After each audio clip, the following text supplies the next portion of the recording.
Hi കൂട്ടുകാരെ, സെലം ബ്ലൗസിലേക്ക് സ്വാഗതം. ഇന്ന് ഇതേപോലുള്ള ഒരു മത്തങ്ങ എടുത്തിട്ടുണ്ട്. അപ്പോൾ ഇത്രയുമാണ് എടുത്തിരിക്കുന്നത്. ഇതേപോലുള്ള ഒരു പീസാണ്. അപ്പോൾ ഇതിനെ കഴുകിയൊന്നുമില്ല. അപ്പോൾ ഇനി കഴുകി വൃത്തിയാക്കി എടുക്കാം. അപ്പോൾ കഴുകി എടുത്തോണ്ട് വന്നിട്ടുണ്ട്.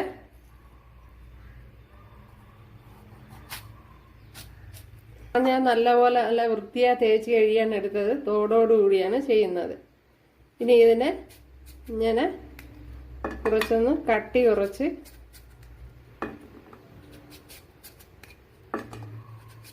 ഇതേപോലെ കട്ട് ചെയ്തെടുക്കാൻ. ഒത്തിരി കനം കൂടി പോരുത്, മാക്സിമം ഇതേപോലെ നിൽക്കണം. കണ്ടല്ലേ? അപ്പോഴെല്ലാം ഇതേപോലെ കട്ട് ചെയ്തെടുക്കാം.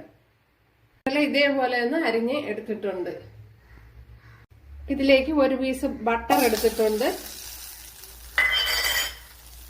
ഇവിടെ ബട്ടർ അങ്ങനെ ശരിയായിക്കൊണ്ടിരിക്കുന്നു. അതിലേക്ക് 1 ടേബിൾ സ്പൂൺ വെളുത്തുള്ളി, 1 ടേബിൾ സ്പൂൺ ഇഞ്ചി ചതച്ച് ചേർത്ത് കൊടുക്കണം. ഇതിലേക്ക് എരിവുള്ള 2 പച്ചമുളക്.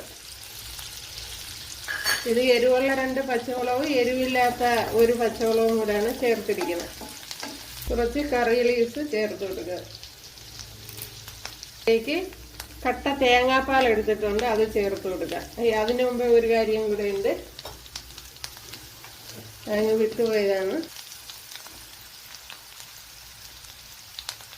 ഒരു 1.5 ടേബിൾ സ്പൂൺ മല്ലിപ്പൊടി ചേർത്ത് കൊടുത്തിട്ടുണ്ട്. ഇനി ഇതിലേക്ക് നല്ല കട്ട തേങ്ങാപ്പാൽ ചേർത്ത് കൊടുക്കുക. ഒരു പിടി തേങ്ങ എടുത്തിട്ട് മിക്സിയുടെ ജാറിൽ അടിച്ച് കുറച്ച് വെള്ളം കൂടെ ചേർത്ത് കൊടുത്ത് അടിച്ചെടുത്തതാണ്. ഇതിലേക്ക് ഒഴിച്ചു കൊടുക്കുക.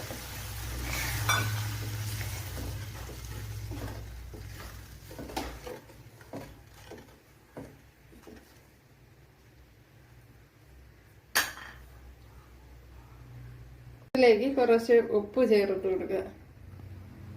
ഇനി ഇതൊന്ന് അടച്ചു കൊടുക്കുക.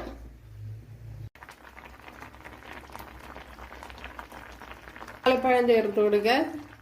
അപ്പോൾ ഇതേപോലെയാണ് അരിഞ്ഞെടുത്തിരിക്കുന്നത്. ഇനി ഇതിലേക്ക് ചീസ് എടുത്തിട്ടുണ്ട്, മല്ലിയിലയും കൂടെ ചേർത്ത് കൊടുക്കുക.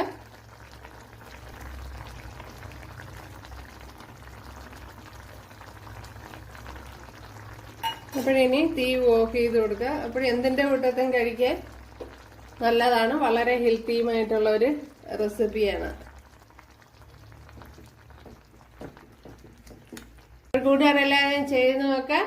ഇഷ്ടമായാൽ സബ്സ്ക്രൈബ് ചെയ്ത് സപ്പോർട്ട് ചെയ്യുക. എനിക്കൊരു സപ്പോർട്ടാവും. അപ്പോൾ അടുത്തൊരു വീഡിയോ ആയിട്ട് കാണാമെന്ന് പറഞ്ഞുകൊണ്ട് എല്ലാവർക്കും